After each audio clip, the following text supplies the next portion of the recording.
Good afternoon. I think it's almost afternoon. We're about to start our lunch session, but we have a special announcement. As you heard directly from her this morning, Miss America Nina Davuluri is currently in Dallas and could not travel down due to inclement weather. However, in the true IIT spirit, failure is not an option. We have a phone interview set up with Miss America. Please remember you can submit questions to her via the mobile app online, same way you've been doing that for all of our speakers. So moderating this session is Sunday Srinivasan. Please welcome Sunday to the stage.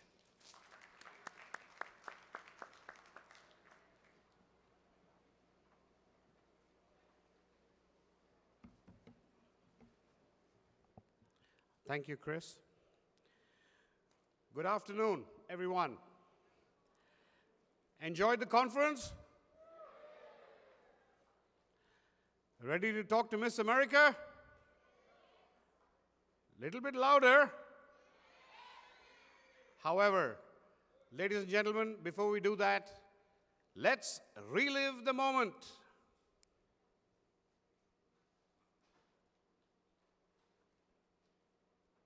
Ladies and gentlemen, your new Miss America is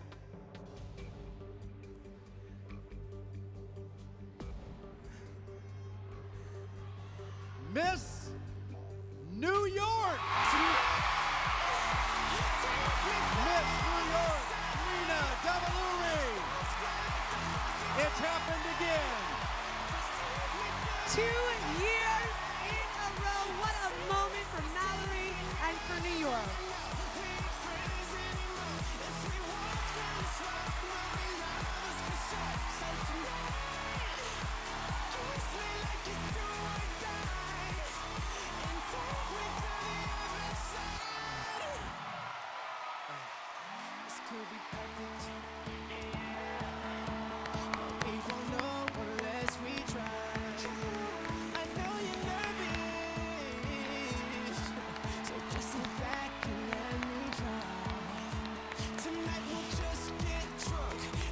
Miss America, the runway is yours.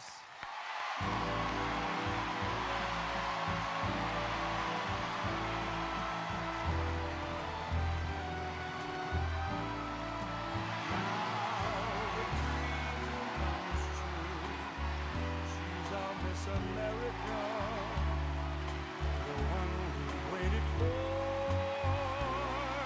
She is here for you. She's our Miss America, the one that you'll adore. Touched by this magic moment, she positively glows. Good afternoon, Nina. Can you hear me? Yes, I can. Thank you for having me. Oh, you're very welcome. In fact, thank you for finding the time to do this for all of us. Absolutely, my pleasure. I'm Sandy Srinivasan from the IIT 2013 Global Conference, and I am, Nina, in a room packed with people.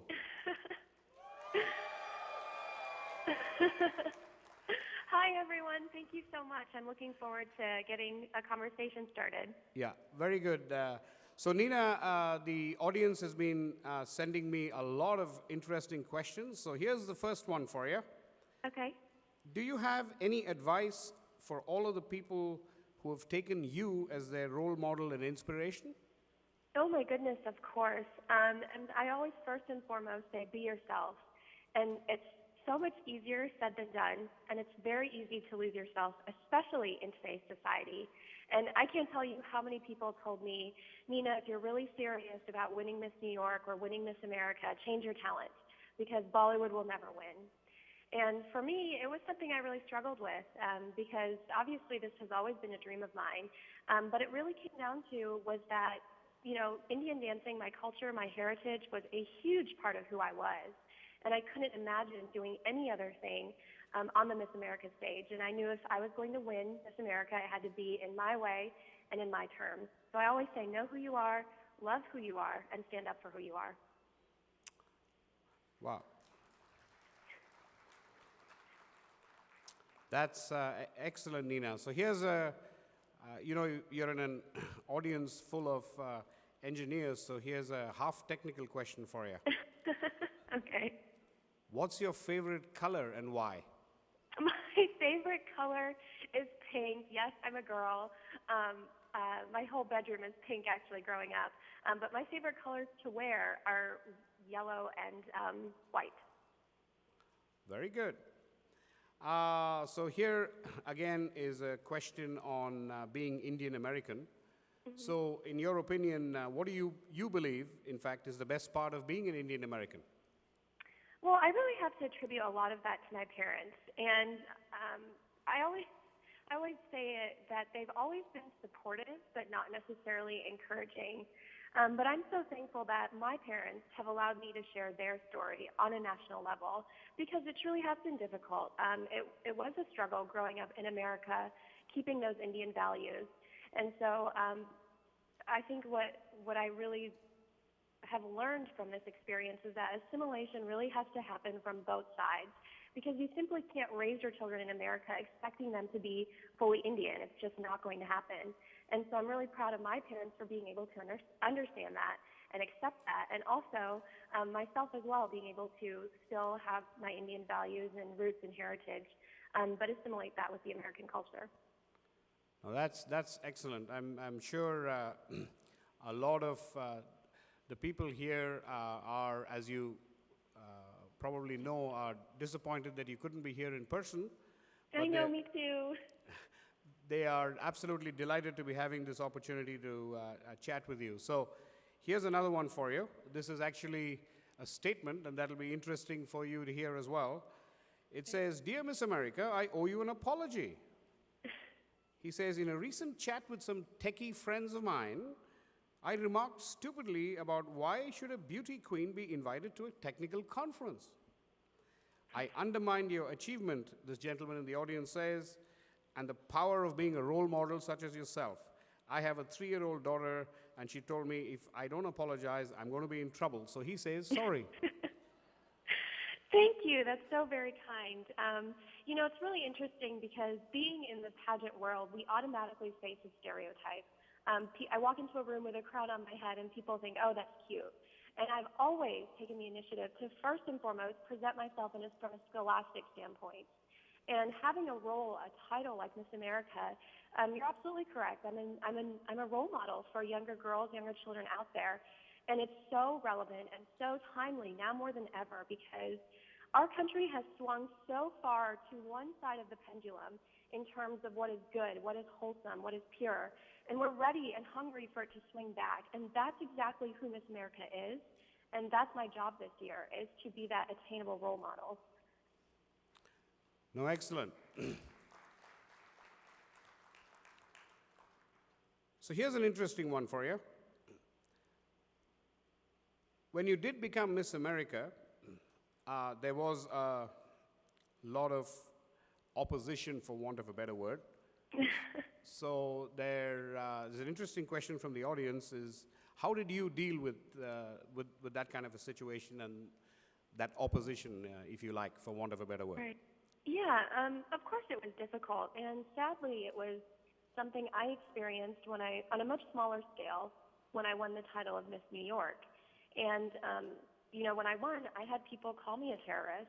I had people post pictures on social media of women in headscarves, which is a completely different misconception in itself. And I remember sitting with my mom and sister. My sister is my best friend. We're only 18 months apart. And, I said, why is this happening? Because I've always first and foremost viewed myself as American. I was born in Syracuse, New York. My platform was celebrating diversity through cultural competency. And these were educated people saying these remarks. And in my mind, it was just absolutely intolerable. And hindsight really is 2020, because if that hadn't happened when I won Miss New York, I'm not sure if I would have been able to handle it as eloquently as I did when I won Miss America.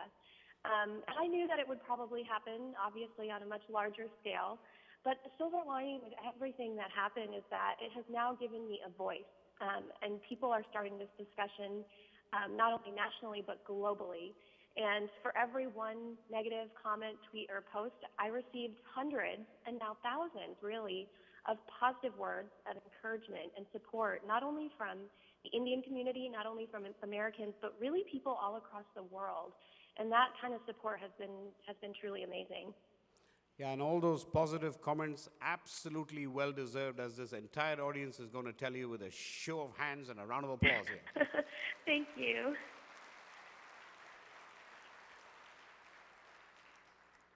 So we did play, in fact, Nina, this morning, not only your crowning moment, but we played your wonderful Bollywood fusion dance that you did as part of the competition. So there's a question related to that, I guess, and not meaning to kind of lead you anywhere, but what's your favorite part of Indian culture? Of course, dancing, first and foremost. I grew up Indian dancing, or I grew up classically trained in Bharatanatyam. My mom's family still lives in India, so we would go back every year, every summer, ever since I can remember, really. And I remember saying to my mom, I don't want to take dance class today. And she said, well, we already paid the dance master, so you have to go. And of course, I listened to my mother. And so I trained in that for many years throughout high school as well. And then Bollywood was always something that was the fun part. It came easy to me. And in college, I joined 2 Indian fusion dance teams. So I was really involved in it. It was, a part of who I was. So like I said, there was no other talent I could imagine doing. But actually, I did a different dance when I won Miss New York. And then the Miss America organization, ABC, wouldn't clear my initial song that I had. So I had to completely pick a new song, and I did Boom Thana from Om Shanti Om. And I learned that talent in 2 days. I went out to LA and trained with the Bollywood choreographer from So You Think You Can Dance, 2 very intense days. And really only had 2 weeks to learn my talent. I won Miss New York in July, and then Miss America was in September, so it was a really quick turnaround, but it was a perfect piece to do. No, that's great, because I was just kind of smiling here because you kind of walked into the next question. I'm getting the questions here on the podium, which is, having been to India, the question is, have you visited any IIT campus? I have not. Actually, but I would love to. So now, of course, everyone is screaming IIT Madras, IIT Kharagpur, and so on and so forth, right? So let me tell you something, and you can take my word on it, IIT Delhi is the place to go, right? Okay. Okay, I've got into trouble here already with that one, Nina. The audience doesn't sound too happy. So here's an interesting question for you, and I'm sure you're pretty much used to by now, skipping from topic to topic, and you're doing an excellent job, by the way. Isn't she doing an excellent job, ladies and gentlemen? Oh, thank you. So what do you plan on doing next? What's next for you? Acting? Well, actually, so in my mind, I'm very type A, and I have to have a plan for everything. And so in my mind, I thought, well, great, I'm going to win Miss America and then start medical school right away, because that's what was supposed to happen. But actually, that now can't happen because I will not finish my year of service until end of September next year, and schools obviously start early August, September. And it's just not a possibility. And even, finishing a year like Miss America, you need a little bit of time to, I suppose, be reintroduced into society, because right now I live in a bubble, and it's very difficult to comprehend that. So I will actually have a year of open, I suppose, an open window to explore other options that come my way. But definitely, I will absolutely go back to graduate school. I think it's so important now. It's not only about a college degree. It's really about, you need a higher level of education to set yourself apart. And of course, I won $50,000 in scholarship money, so I have to use that towards my education. But yeah, as far as the close to next year, I'm not 100% sure, but definitely continuing my education after that. Give her a hand, ladies and gentlemen. So tell me, Nina, you went to the University of Michigan, and so there's a gentleman here that wants to inform you that his dad went there, and he was planning to go there as well. So That's awesome. Question for you on the University of Michigan. What was your favorite part of the University of Michigan? Football Saturday. I actually one of the exciting things I got to do recently as Miss America was they invited me back to the Michigan-Ohio State game. Tough, heartbreaking game, but I was right on the field the entire time and was introduced during halftime and everything, and got to bring my family and friends with me. So that was a memory that will last forever. So that was really exciting. And there's one thing for sure that I can tell you that I wish really that you could see what I'm seeing here.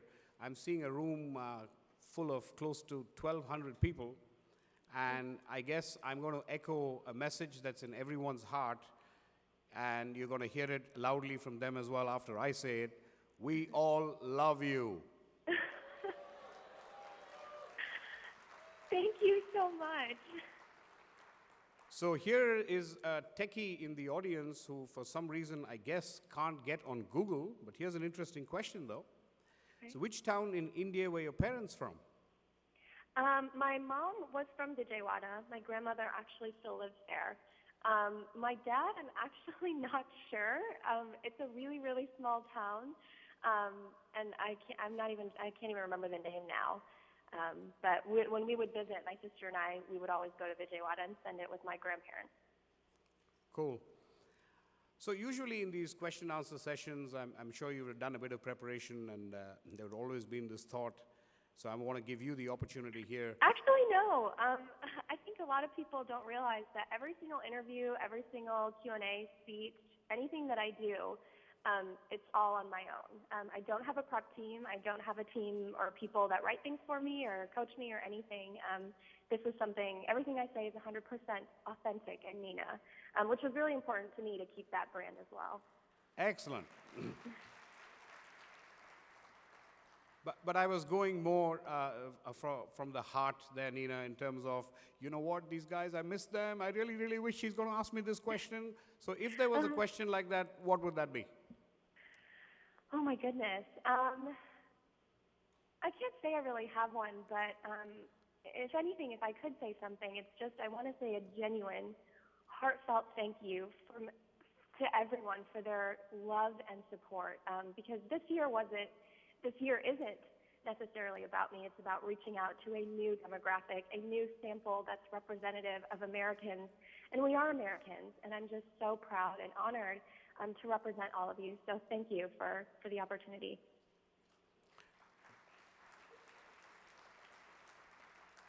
Did you hear that round of applause? I guess I did. Thank you. that is just an embodiment of the very, very sincere thanks that everyone in this audience is feeling at this moment for you to have found the time, given the weather situation, which was kind of unfortunate. Now we're going to take you back to your school. Which was your favorite school subject? My favorite school subject was actually math. I was always really good at math, and I say it with great pride because I think I was the only cheerleader, tennis player, marching band member who was also taking AP Calc BC. So I was really proud of that. But unfortunately, I didn't do a lot of math in college, but I did enjoy it in high school.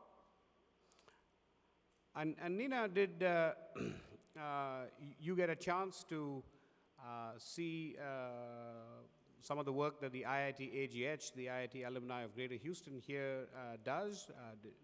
Do you know something about that, or? Actually, I'm not too familiar with it, but I'd love to learn.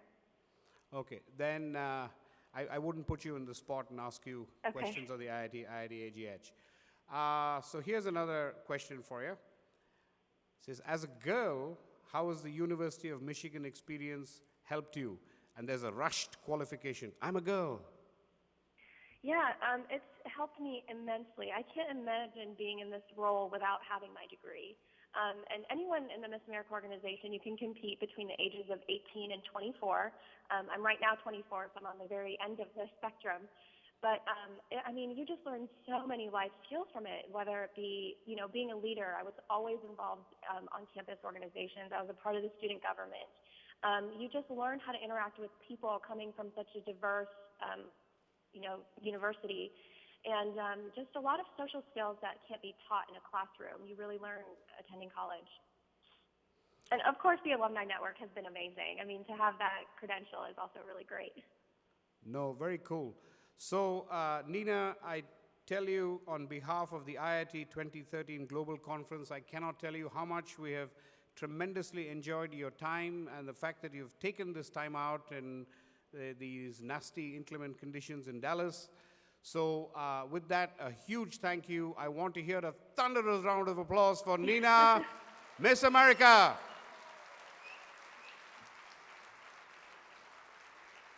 Thank you all so much for having me. Yeah, thank you so much, Nina. You take care, okay? Be safe. Take care. Bye.